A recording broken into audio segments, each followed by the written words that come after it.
Que tal? Boas tardes. Continúan as tractoradas en contra do acordo do Mercosur.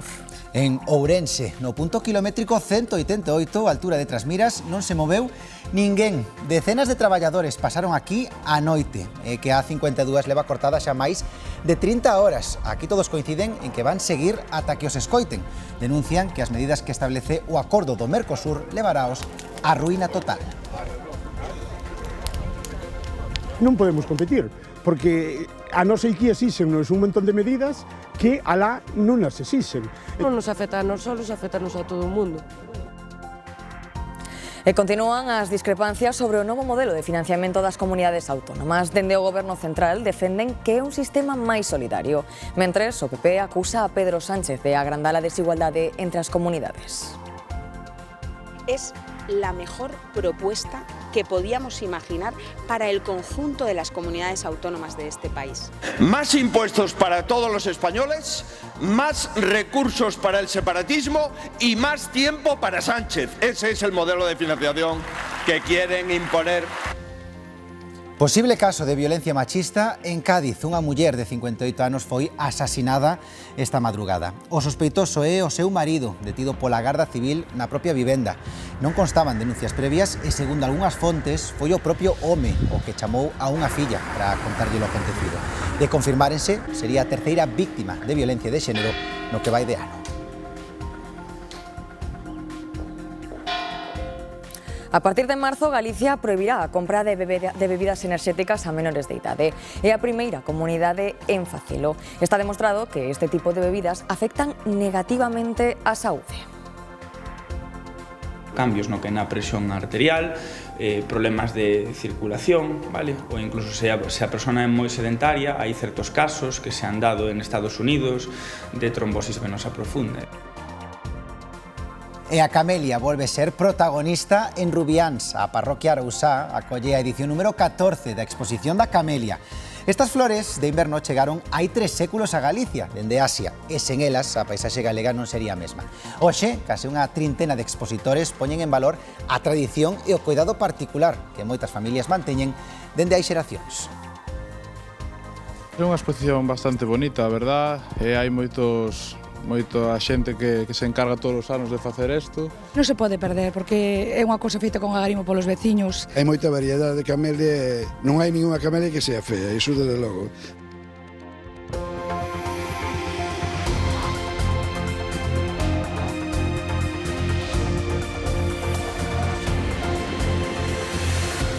Os tractores continúan na A52. A autovía leva máis de 32 horas bloqueada e os agricultores e gandeiros aseguran que non queren saber nada deste pacto. O sector defíneo como a súa ruína e van continuar asentados nese quilómetro 188 ata que se lles escoite. Ali está Demetrio Morenza.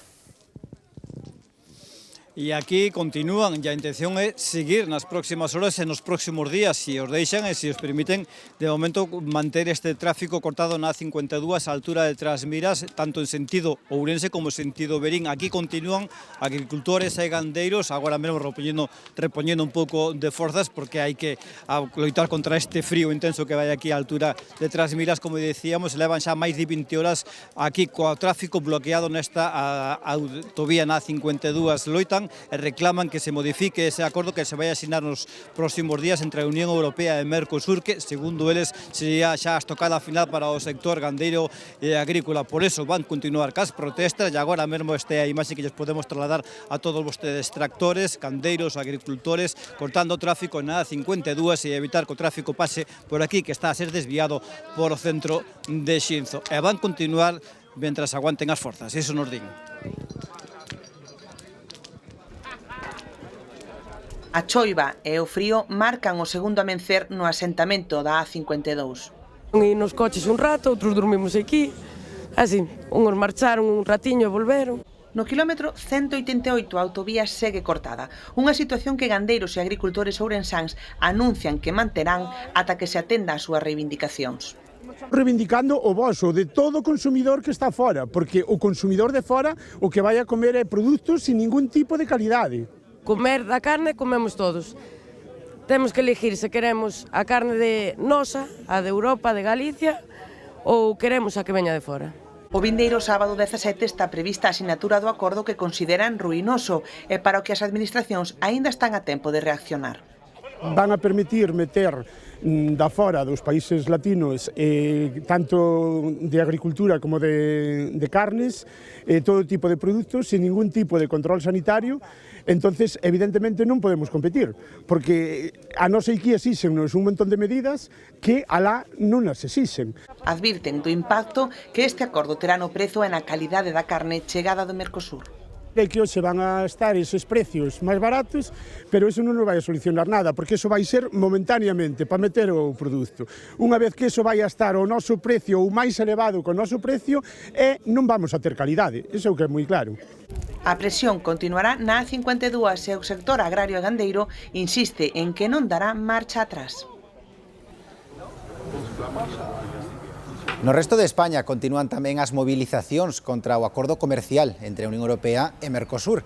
En Cataluña, nesta cuarta xornada das protestas, gandeiros e agricultores manteñen cortes de tráfico, principalmente na AP7, en a Nacional Segunda, ambas na provincia de Xirona, e na C16, altura de Berga, en Barcelona. Os agricultores tamén seguen bloqueando cos seus tractores o paso fronteirizo con Francia, no Col d'Arés e o acceso ao Porto de Tarragona.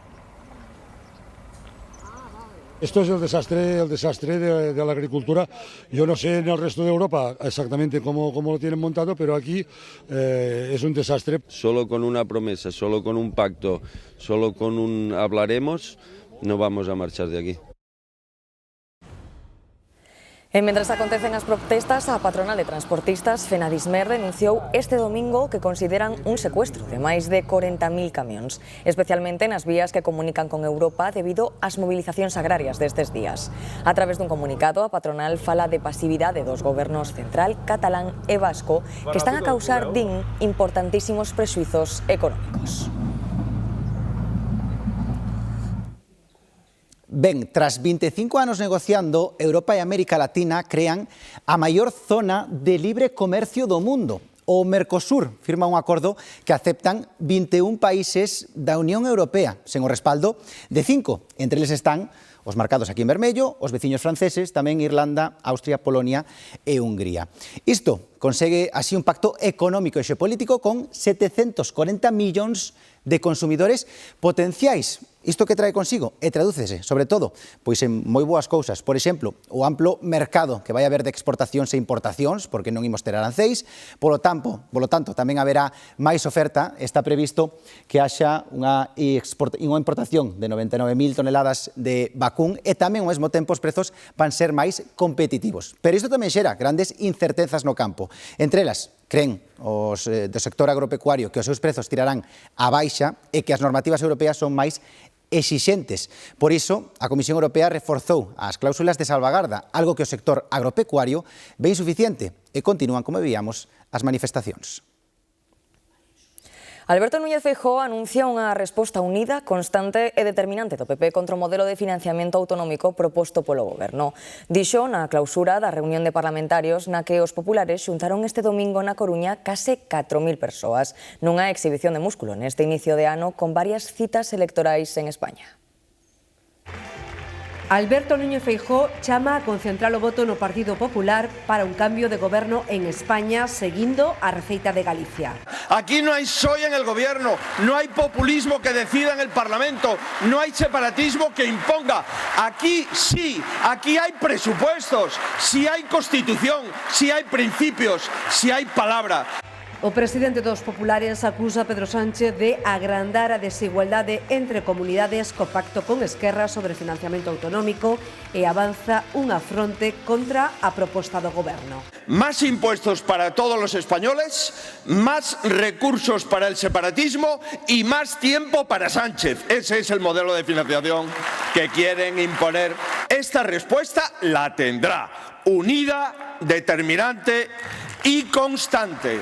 Alfonso Rueda asegura esa unidade das comunidades do PP contra un modelo que non sexa negociado entre todas. El interés común de la unidad, de la solidaridad y de la igualdad de todos los territorios en España está por encima de los egoísmos y de los chantajes.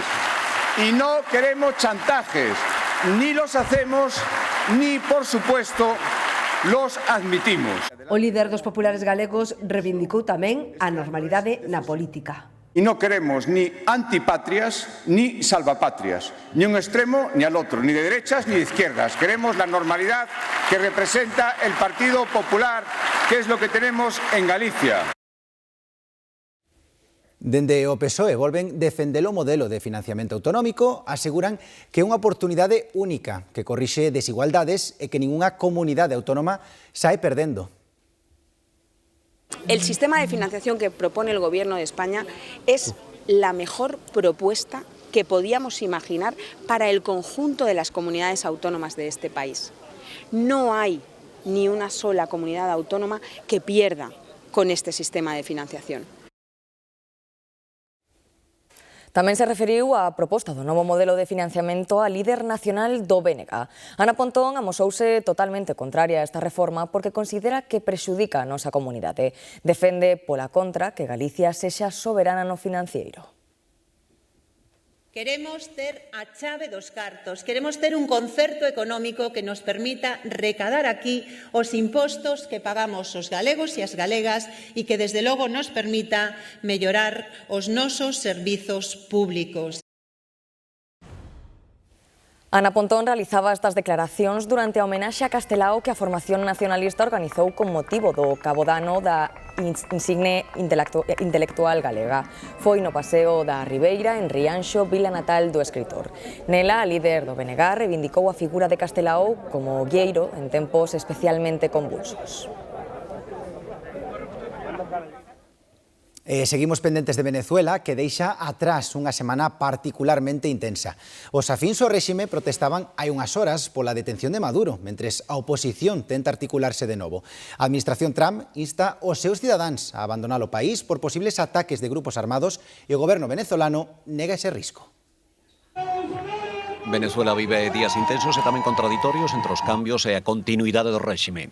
Milleiros de partidarios do chavismo protagonizaron marchas en distintas partes do país xa de madrugada en Galicia para pedir a liberdade de Nicolás Maduro e da súa dona. Case en paralelo, o fillo do presidente deposto aseguraba que os seus pais están ben. Que no estemos tristes, dijo que no estén tristes, que nosotros estamos bien. Somos unos luchadores. Dijo Nicolás, yo soy un luchador. A outra cara da moeda dos familiares dos presos políticos que seguen á espera de máis escarcelacións. Esta muller amosase preocupada polo seu irmán. Él sufre de asma y le pusieron un papel blanco en toda la cara y él que empezaba a gritar como que estaba asfixiado y ellos no le hacían caso. A oposición está pendente da entrevista de María Corina Machado con Donald Trump entre o martes e mércores vindeiros. Fontes próximas á opositora recoñecen que hai que saber administrar a paciencia ou trastocarse en poucas horas o que se intuía como cambio de réxime chavista en continuidade do mesmo. Na embaixada estadounidense en Caracas está case todo preparado para o restablecemento oficial das relacións diplomáticas entre os dous países. Paradoxalmente, a administración Trump instaba nas últimas horas os seus cidadáns a saír de Venezuela polo grao de alerta máximo de terrorismo e risco de ataques de grupos armados que supostamente estarían buscando persoas estadounidenses. O executivo de Delcy Rodríguez di que iso é fabricar unha percepción de risco que non existe. Sobre a situación en Venezuela, o PSOE asegura que o Goberno de España aposta por buscar solucións democráticas baseadas no dereito internacional. Seguiremos apostando por el diálogo, seguiremos apostando por soluciones democráticas en todos los países donde los ciudadanos de cada país sean protagonistas de esa solución democrática y apostaremos siempre por el derecho internacional. O exdeputado do PNV, Iñaki Anasagasti, acusa o goberno español de coller a legalidade internacional segundo lle convén. Nunha entrevista na Radio Galega, amosouse convencido de que as críticas á intervención estadounidense sitúan a Pedro Sánchez no punto de mira de Trump e non benefician os intereses españois. E cuestiona o suposto papel de mediador do expresidente Zapatero, porque di é parte do problema e un branqueador da dictadura de Maduro. La tiene en el punto de mira Sánchez. ¿Eso es bueno para los intereses de España? Pienso que no.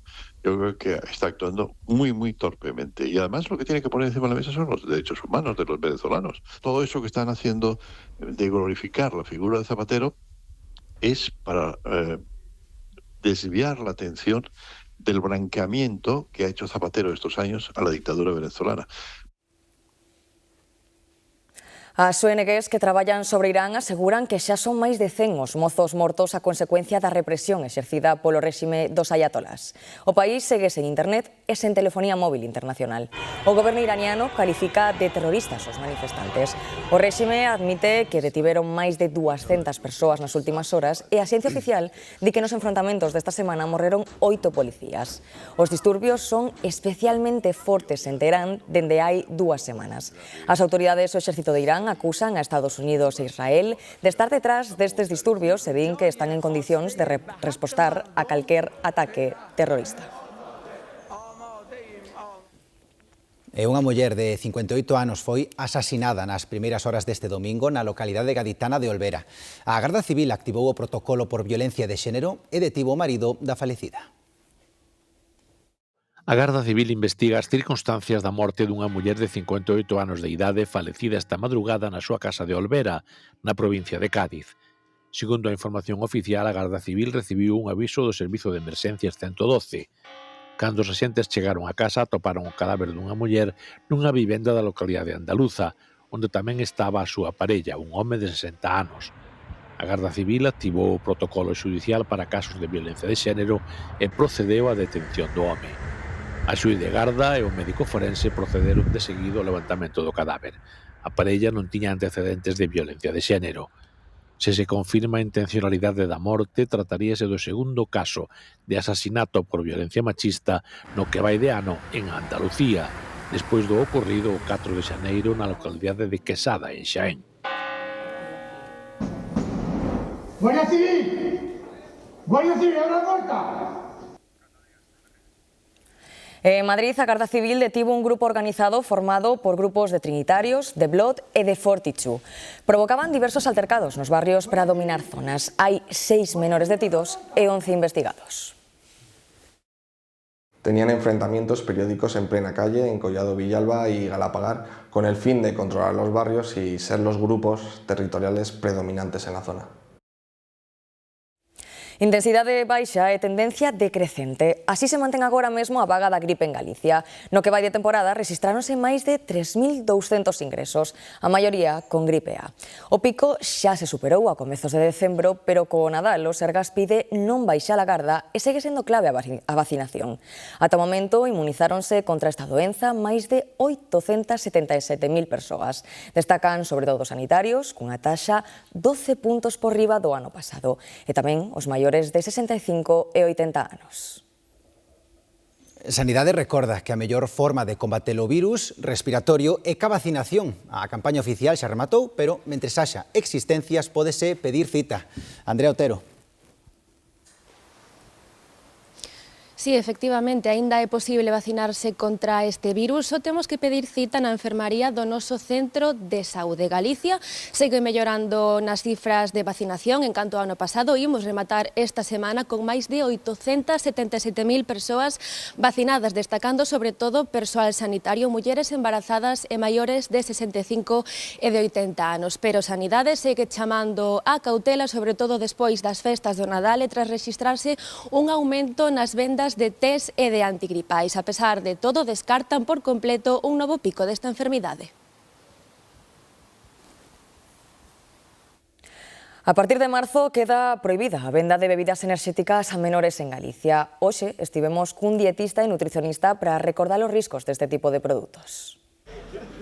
As bebidas enerxéticas non son recomendables a ningunha idade, pero os menores metabolizan peor as sustancias que levan. O dietista e nutricionista Ricardo Estevez cree que falta coñecemento dos riscos. Non son só cafeína, son cafeína con estimulantes, con aminoácidos, con vitaminas a veces ou con extractos herbales, cuxa mezcla é moi difícil saber que o que vai pasar aí. Xa non sabemos nosotros como nutricionistas como para que un pai o vai a saber. O seu consumo pode causar sobre todo ansiedade, irritabilidade e insomnio, pero tamén hai constancia, por exemplo, de efectos cardiovasculares. Cambios no que na presión arterial, problemas de circulación, vale? Ou incluso se a persona é moi sedentaria, hai certos casos que se han dado en Estados Unidos de trombosis venosa profunda. O nutricionista observa un incremento do seu consumo entre a mocidade desde hai 5 ou 6 anos.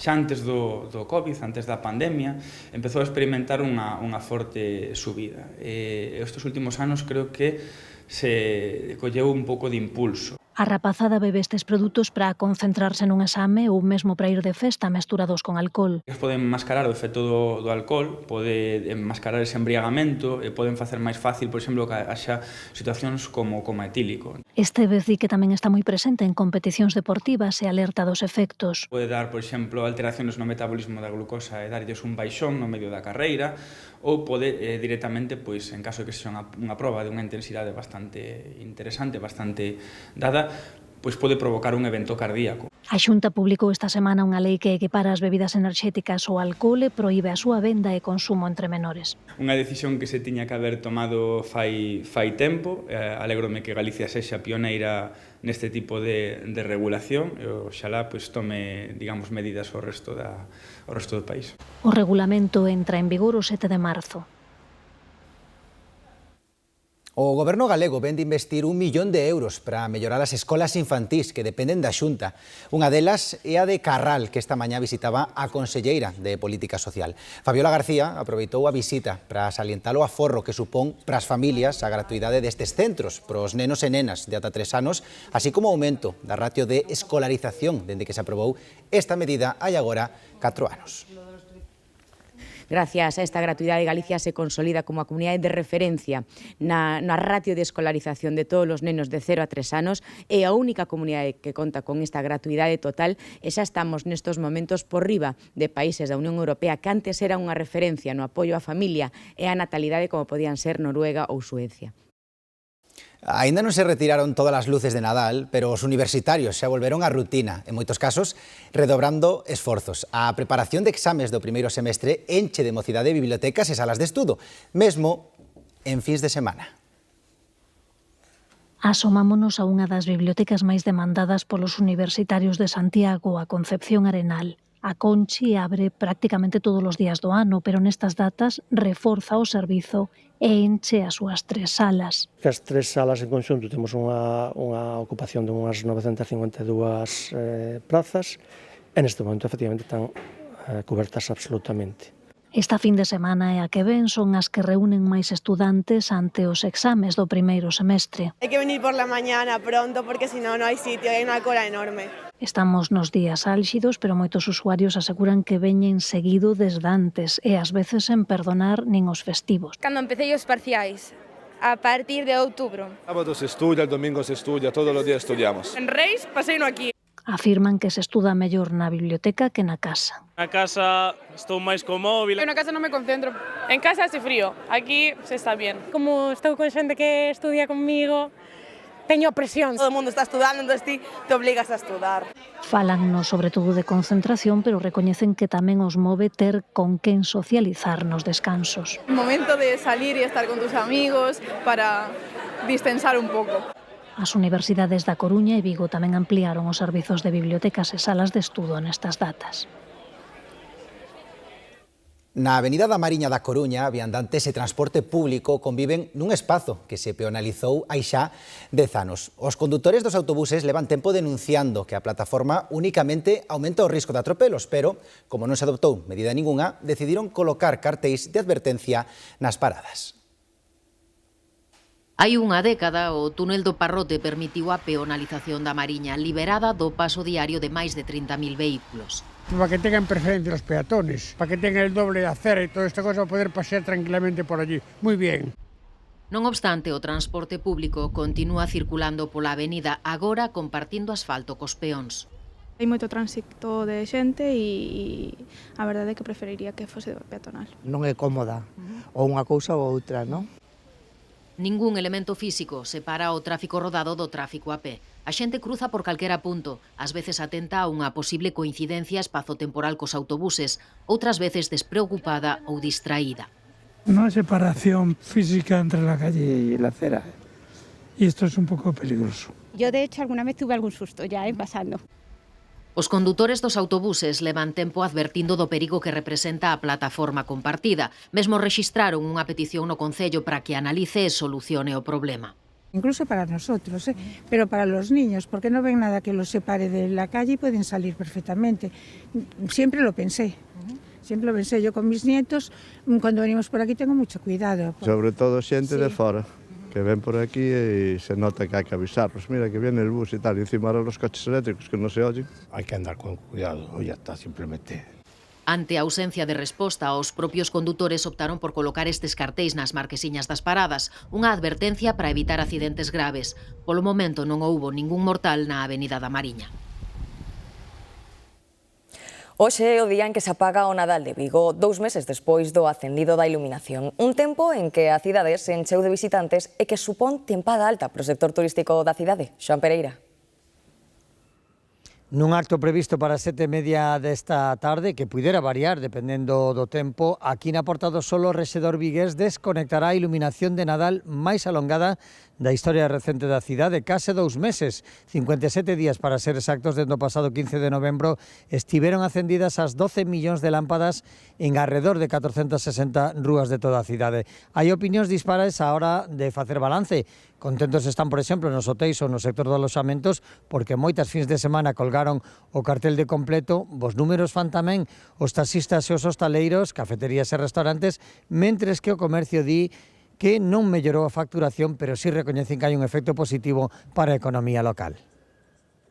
3, 2, 1... Case 2 meses despois da xa famosa conta atrás para o acendido, a cidade de Vigo afronta as últimas horas antes de apagar a iluminación de Nadal. Derradeira ocasión para ver as luces para uns. El último día, sí. Y ha traído los niños a ver. Somos de Portugal. E volta a normalidade para outros. É demasiado, para mí non ten sentido. E para a xente que estamos e vimos aquí non é un suplicio, pero casi. O impacto económico que a afluencia de visitantes atraídos pola luzada masiva ten na economía vai por barrios. O sector dos aloxamentos é o máis beneficiado. Estes 2 meses das luces aquí en Vigo, en hotel estuvo cheo, moi ben, moita xente. Satisfeitos están tamén os que desenvolven actividades arredor do turismo. Mellor que verano, si é a temporada alta e o Nadal, sin duda. Pero sí que é verdade que xa agora, hoxe é o último día do Nadal, xa termina todo e xa acaba. Na mitade do Nadal tiñamos grupos de 15, 20 personas de media, máis ou menos. Mañá tamén é pola tarde. Agora eu teño un grupo de 6, a ver se nos presentamos todos. Cafeterías e restaurantes traballaron a bo ritmo, pero sinalan que a meteoroloxía influiu este ano nas caixas diarias. El tiempo no acompañó mucho y se notaba más gente los fines de semana. Durante la semana era más flojo. Unha vez apagada a última lámpada, tocará facer o reconto oficial do retorno que as luces de Vigo teñen para a cidade e a súa área metropolitana. Este martes preséntase no Museo do Pobo Galego o libro Levantar a paletilla caída, escrito pola antropóloga e fisioterapeuta Lidia Mariño Ventoso. A autora, neta e bisneta de levantadores de paletilla, explica o procedemento desta práctica da medicina popular e como se diagnostica esta doenza da que tanto escoitamos falar, aínda que sexa nun sentido figurado. Que é a paletilla? Esquézase das escápulas, porque para Lidia Mariño, antropóloga e fisioterapeuta, a paletilla ten un componente físico e outro espiritual. O principal síntoma, eso sí que é común, de ter a paletilla baixa é que a propia persoa se nota desanimada, decaída, cansa, sen forza. Eso é o síntoma que máis se repite. Neta e bisneta de levantadores de paletilla descarta que sexa unha doenza imaxinaria e a partir das lembranzas da súa infancia decidiu escribir este libro sobre unha práctica da medicina popular que se transmitía dentro das familias. Teño esa lembranza de cativa de ver a miña avoa diante da cociña de ferro, diante do lume, levantándolle a paletilla a xente, pero despois a forma de levantalo sí que hai métodos moi diversos. Os máis habituais son provocar un chasquido na espalda, un estralo, como cando vas a un fixo, a un osteópata, e che manipula a espalda e che fai estralar. Esa é a parte, digamos, terapéutica. Despois ten unha parte simbólica, que é que a persoa se aparta un pouco e empeza a murmurar palabras segredas. Partidaria dunha medicina que teña en conta as emocións, compara as técnicas dos levantadores de paletilla cos métodos da fisioterapia actual. Rubiáns volve ser esta fin de semana o punto de encontro pros amantes das camelias. Alí estáse celebrando a mostra anual da flor do inverno por excelencia que xa tingue de cor moitos xardíns galegos. A camelia é unha flor procedente do Xapón que se introduciu en Galicia no século XVIII. Cultivada nos pazos e nas casas señoriais, pouco a pouco foise espallando por todo o territorio ata conformar unha gran lexión de afeccionados e coleccionistas. Moitos deles danse cita esta fin de semana en Rubiáns, na 14ª edición da mostra da camelia que reúne preto de 30 expositores e centos de variedades diferentes da flor do inverno por excelencia. Hai moita variedade de camelia, non hai ninguna camelia que sea fea, iso desde logo. Moito a xente que se encarga todos os anos de facer isto, pois é un traballo que luce bastante bonito este ano. A maiores da mostra organizaron un pequeno mercado con todos os produtos que se poden obter dunha planta con moitas propiedades. Aceites, creo que xabóns tamén, todo o que se pode quitar solo da camelia, non solo, que tamén creo que saldría té. É un aceite moi bo en omega 9, é un aceite que tamén se pode cociñar con el, xa que aguanta moi ben a temperatura. Nesta edición renderon unha sentida homenaxe á memoria de Fernando Vila, un veciño de Rubiáns que dedicou a vida ao coidado das camelias cunha traxectoria avalada por moreas de recoñecementos. Viron un violonchelo fabricado o 100% con madeiras galegas. Construíuno o luthier Adrián Martínez Pereiro como parte dun proxecto, un chelo, 4 historias. O obxectivo é buscar alternativas autóctonas ás madeiras foráneas empregadas habitualmente nos instrumentos de música antiga. Detrás de cada madeira hai ademais varias historias persoais de vínculo co medio rural. O chelista Saúl Nogareda afina o chelo galego, un prototipo construído con madeiras do país polo luthier Adrián Martínez a partir dun orixinal italiano de comezos do século XVIII. Seleccionou as madeiras polas súas propiedades acústicas, pero detrás delas están tamén os territorios e as historias das persoas que os habitan. Por exemplo, aquí temos madeiras como o pino de Aragón, que é o único que non se ve, que é plantado en Galicia, que pertencía a un escultor, que quere ter un proxecto que iba aos matos, fai escultura en motosserra, non? O castiñeiro é dunha casa que teña máis de 100 anos do Courel, era o chan dunha casa, e, por exemplo, tamén a cerdeira era unha peza para un escultor, tamén. E o teixo, ten a historia de Casallo, do reducto máis importante de teixos, un dos máis importantes de Europa. Na construcción de instrumentos de corda frotada empréganse tradicionalmente especies como o abeto ou o ébano, pero a dificultade de garantir a suministración de madeiras de primeira calidade obriga a buscar alternativas autóctonas. A idea é que, de algún xeito, cerca dun 30 ou un 40% da materia prima local pode ser utilizada nun futuro, non? Si que é certo que a tapa seguimos tendo en conta que un pouco a raíña é o abeto nese sentido. O obxectivo deste proxecto... A historia da construción do chelo galego contana nun documental e con concertos didácticos por toda Galicia.